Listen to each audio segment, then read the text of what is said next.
मुसळधार पावसामुळे राज्यातील अनेक भागात शेतीचं अतोनात नुकसान, तर पंचनामे करून तातडीनं मदत करण्याचे निर्देश.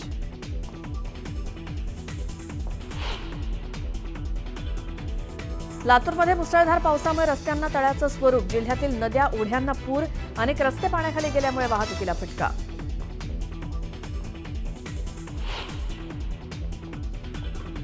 नांदेडमध्ये शेतात काम करणारे 3 जण पुराच्या पाण्यात वाहून गेले. मायलेकींचा पुतण्याचा मृत्यू, गावावर शोककळा.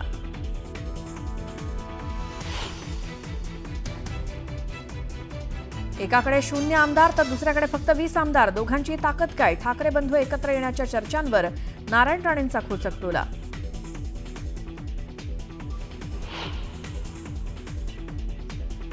हगवणेला पळून जाण्यास मदत करणाऱ्या चोंढे कुटुंबाचे कारनामे समोर. सुयश चोंढेवर पत्नीनं केला घरगुती हिंसाचाराचा आरोप.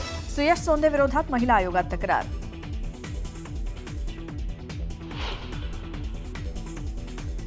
राजेंद्र आणि सुशील हगवणेला मदत करणाऱ्या 5ही आरोपींची न्यायालयीन कोठडीत रवानगी. वैष्णवी हुंडाबळी प्रकरणातील आरोपींना पळून जाण्यास केली मदत.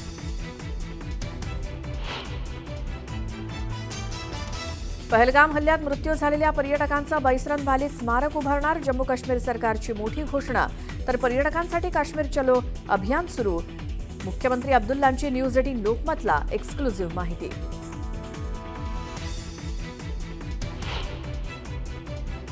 छत्रपती संभाजीनगरातील अमोल खोतकर एन्काउंटर प्रकरणाची आता सीआयडीकडनं होणार चौकशी. एन्काउंटर प्रकरणासंदर्भात प्रशासनाचा मोठा निर्णय.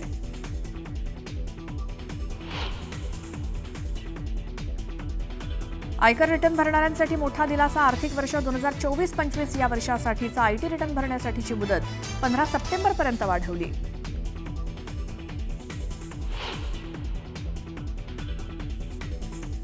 मराठी सिनेसृष्टीतील दिग्गज अभिनेते अशोक सराफ यांचा पद्मश्री पुरस्कारानं गौरव. राष्ट्रपती द्रौपदी मुर्मूंच्या हस्ते पुरस्कार देऊन अशोक सराफ यांचा विशेष सन्मान.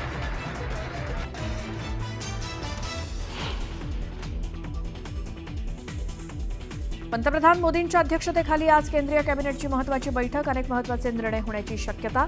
कॅबिनेटसोबतच सीसीईची सुद्धा बैठक होणार.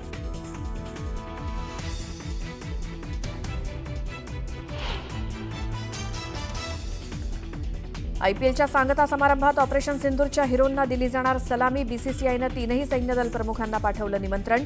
3 जूनला अहमदाबाद इथे होणार अंतिम सामना.